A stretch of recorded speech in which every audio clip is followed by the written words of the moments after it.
bukan virus yang membuat flu, tapi bisa jadi virusnya COVID-19 yang hanya bisa diketahui kalau kita swab tenggorokannya. Tapi sebenarnya gini, pada akhirnya toh kalaupun misalnya memang COVID-19 yang ringan, yang tidak perlu dibawa ke rumah sakit, itu pun kan nggak ada obatnya juga gitu kan. COVID-19 kan virus yang sebenarnya nggak ada obatnya sendiri. Kalaupun ada yang memberikan vitamin, itu kan sifatnya hanyalah suplementasi saja, bukan mengobati si virusnya tadi. Dan apalagi kalau antibiotik jelas-jelas nggak perlu. Artinya apa? Perlakuannya sebenarnya nggak ada bedanya antara selesma yang biasa, flu yang biasa maupun COVID-19 yang tanpa gejala penyulit, tanpa gejala yang harus dibuat pergi ke rumah sakit. Hanya saja kewaspadaan itu muncul. Kenapa? Karena kalau ternyata anak ini memang COVID-19 yang nggak bergejala berat, tetap saja dia bisa nular ke semua orang yang ada di sekitarnya. Ya. Dia keluaran dari orang lain, dia bisa nular ke orang lain juga. Nah, kalau dia nular ke orang lain kan kemungkinannya cuma 2. Orang lainnya ketularan itu sama-sama bergejala ringan seperti si anak tadi, atau mungkin lebih berat gejalanya sampai dirawat di rumah sakit. Karena kita tahu, gak enaknya itu pada orang dewasa, orang lansia, risiko komplikasinya lebih berat dibandingkan dengan anak yang sakit. Bedanya di situ sih sebenarnya. Jadi ya kalau mau tahu pasti harus di-swab. Tapi kalaupun belum di-swab, asal protokol kesehatan tetap jalan, asal kita sadar diri, oh udah deh, karena saya sih baik-baik aja, tapi udah deh, mending di rumah dulu aja, sambil kita memastikan ini virusnya COVID-19 atau bukan, penyakit COVID-19 atau bukan, ya udah, toh kita kan, dan lagi juga kan, kalaupun anak-anak, apa sih kepentingannya seperti itu? Kan nggak ada urgensi juga. Yes. Itu mungkin jawabannya. Oke, jadi lebih ke sadari kondisi kita dan anak kita, dan ya udah kita ikuti feeling aja ya, kira-kira ini kita gejalanya berat kah atau memang cuman masuk ke angin atau flu biasa gitu ya, Dok. Nah, Dok, kan sekarang udah banyak banget nih, tapi kalau kita lihat ya beberapa minggu kebelakangan ini tuh banyak banget klaster COVID baru yang muncul dari pembelajaran tatap muka di Semarang. Di kota nih bahkan banyak sekali munculnya.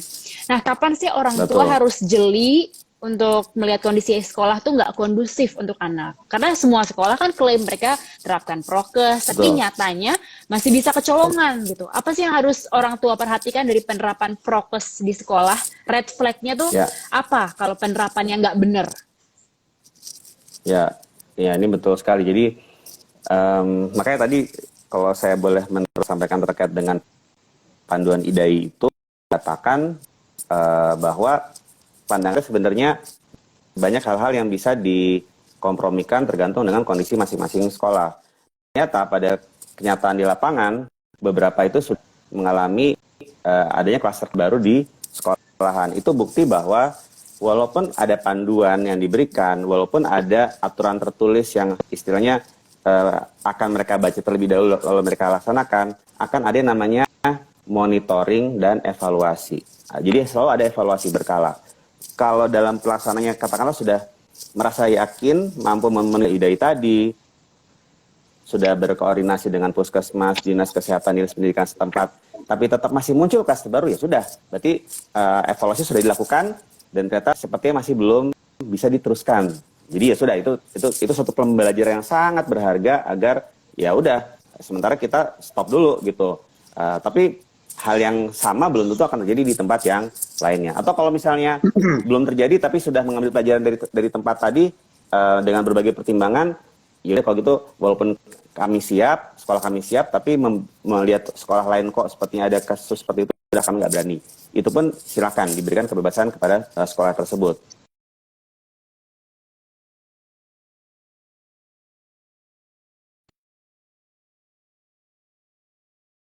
Dan keluarga orang tua murid tersebut, dan selalu ada pemantauan yang sifatnya berkala, selalu ada evaluasi yang berkala. Jadi soal istilah itu nimbang-nimbang, benefit sama risknya banyakan mana nih, manfaat sama mudaratnya banyakan mana. Kalau ternyata manfaatnya lebih banyak, ya udah kita kerjain. Tapi kalau di jalan loh kok tiba-tiba mudaratnya langsung naik nih, ya sudah terpaksa kita hentikan dulu, nanti mungkin kita akan evaluasi lagi. Kira-kira mungkin seperti itu. Oke. Kalau AA Irfan gimana nih menimbang-nimbang pertimbangan anak untuk sekolah tatap muka? Lebih percayakah kepada sekolah untuk mempercayakan anak langsung bertemu dengan teman-temannya gitu ya, atau lebih seret untuk nge-keep anak di rumah sekolah online? Ya itu dia, tadi setuju banget dengan yang disampaikan oleh dokter bahwa manfaat dan juga keperluan anak untuk mendapatkan suasana belajar, Ya. nilai sosialnya meningkat di sekolah itu akan jauh lebih diterima. Itu menurut aku sih lebih nekat tanda kutip untuk bisa dilakukan karena manfaatnya dan juga eh, apa sih ke anak itu lebih bagus itu jauh lebih penting menurut kita seperti itu. Tapi memang harus ada persyaratannya harus diikuti. Kesepakatan antar orang tuanya juga diikuti. Jadi satu minimal orang tuanya semuanya harus benar-benar sudah vaksin. Istilahnya seperti itu. Jadi anak itu keluar dari suasana rumah yang juga bersih dan benar-benar mengikuti protokol kesehatan dari rumah masing-masing. Ketika ketemu ya udah aman semuanya insya Allah. Tapi ya tetap harus diperhatikan juga. Yaitu dilihat manfaatnya lebih banyak daripada mandaratnya saja. Kalau aku seperti itu. Oke, ada pertanyaan juga nih dari Mas Jati. Kalau boleh cerita dong, Irfan, kayak gimana sih kebijakan sekolahnya Aisyah untuk saat ini dalam membuka pembelajaran tatap muka? Udah cukup aman nggak kalau menurut Irfan? Cukup aman. Jadi gini, ini tuh sudah diusahakan dari dulu. Pernah kita sekolah di tempat parkir semuanya. Jadi semuanya mobilnya dijejerin, kita sekolah di bagasi. Nah, anak-anak itu di bagasi semuanya belajar. Mereka anak-anak belajar di bagasi mobil gitu. Jadi saking kita merasa pentingnya sebuah pertemuan secara langsung dengan guru dan teman-temannya. Terus ada juga satu kelas itu terbatas berapa orang yang sekolah clear.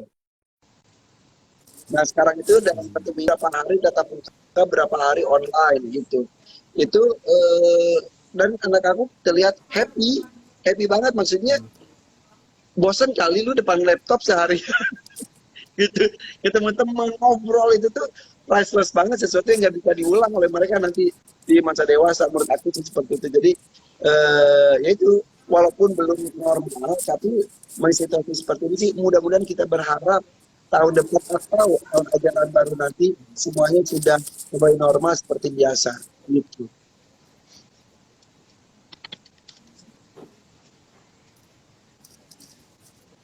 Oke. Nah, tapi kan jadi lebih lega juga ya ketika anak-anak kita udah vaksin kayak Aisyah misalnya udah 12 tahun udah bisa divaksinasi gitu. Nah, ini ada beberapa pertanyaan nih Dok yang nanya sebenarnya kenapa sih batas usia vaksin itu 12 tahun ke atas gitu? Apa sih yang membuat anak-anak di bawah 12 tahun itu belum boleh divaksin dulu? Kalau dari vaksin BioNTech nih, produsennya Pfizer, mereka mengklaim vaksinnya udah aman diberikan bagi anak usia 5-11 tahun. Kenapa Indonesia belum memperbolehkan gitu ya? Oh, ya, ya ini pertanyaan yang juga sangat penting untuk ditanyakan. Jadi vaksin itu adalah satu produk yang keluar lewat adanya tiga tahap uji klinis ya, yang uniknya tuh di masa pandemi ini dia tuh istilah dikebut gitu. Tapi tetap harus melalui 3 tahap uji yang itu sangat ketat. Dan di tahap sejak awal sampai tahap uji ketiga sampai akhirnya dinyatakan bisa lolos dan bisa dipakai untuk masyarakat ketiga itu nanti ada namanya kelompok-kelompok usia yang dilibatkan, terutama pada di fase kedua dan fase ketiganya itu di uji klinisnya tadi. Nah itu ada kelompok-kelompok umurnya. Nanti akan ada regulasi atau aturan, oh vaksin ini boleh untuk kelompok usia misalnya 18 tahun ke atas saja, boleh di bawah 18 tahun, 12 tahun ke atas, tapi 12 tahun ke bawah belum boleh. Oh nih sudah boleh nih 7 tahun ke atas, 7 tahun ke bawah belum. Nah itu tuh bergantung pada 2 hal, yaitu yang pertama adalah kelompok usia yang dilibatkan, karena kalau misalnya pada saat itu nggak melibatkan anak usia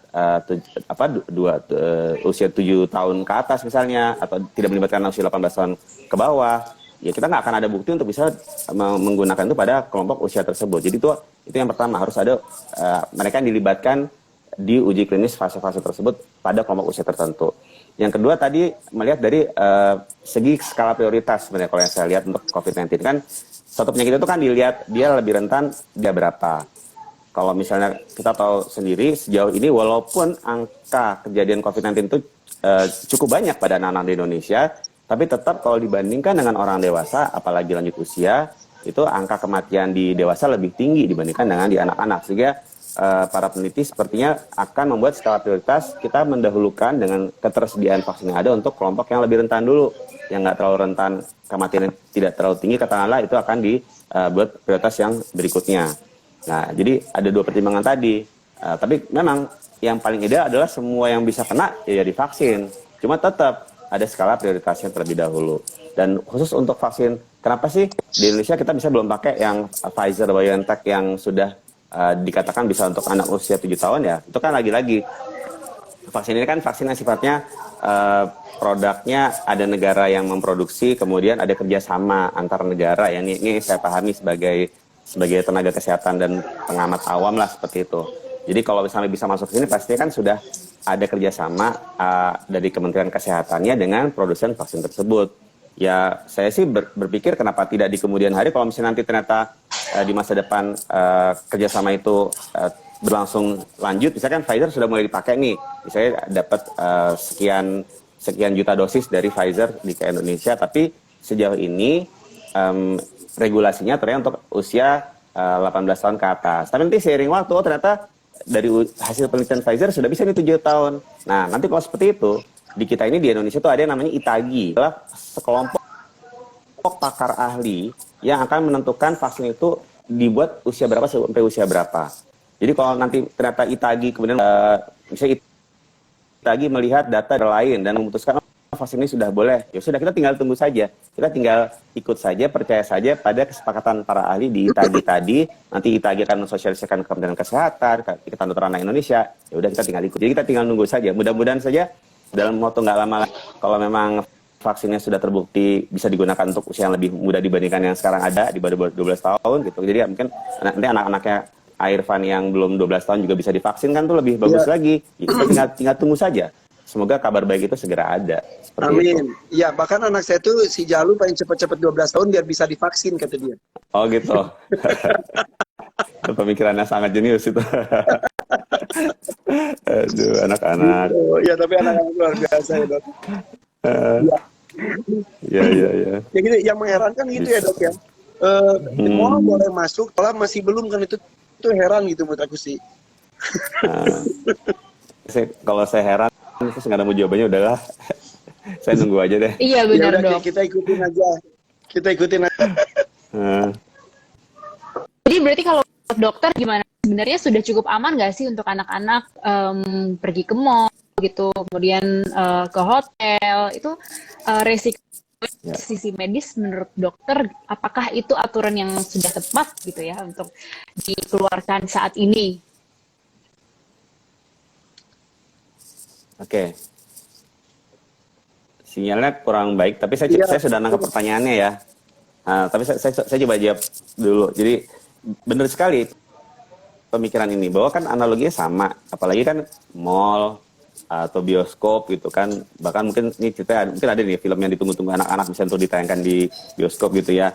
Tapi harus masuk dulu ke mallnya. Itu kan tetap adalah satu ruangan tertutup dengan sirkulasi yang tentunya akan lebih tertutup dibandingkan dengan ruang. Bahkan tadi kan sekolahnya Irfan udah sempat simulasi di ruang terbuka yang itu harusnya lebih aman. Di IDAI sendiri juga sudah membuat rekomendasinya, dikatakan kapasitas kelas itu dipertimbangkan, sirkulasi udara itu dipertimbangkan, durasi belajar itu dipertimbangkan. Artinya apa? Ruangan yang terbuka dengan sirkulasi yang lebih baik itu pasti akan lebih bagus dibandingkan ruangan yang tertutup. Dan kita tahu sendiri, mall, bisa bioskop itu adalah ruangan-ruangan tertutup dengan sirkulasi yang kita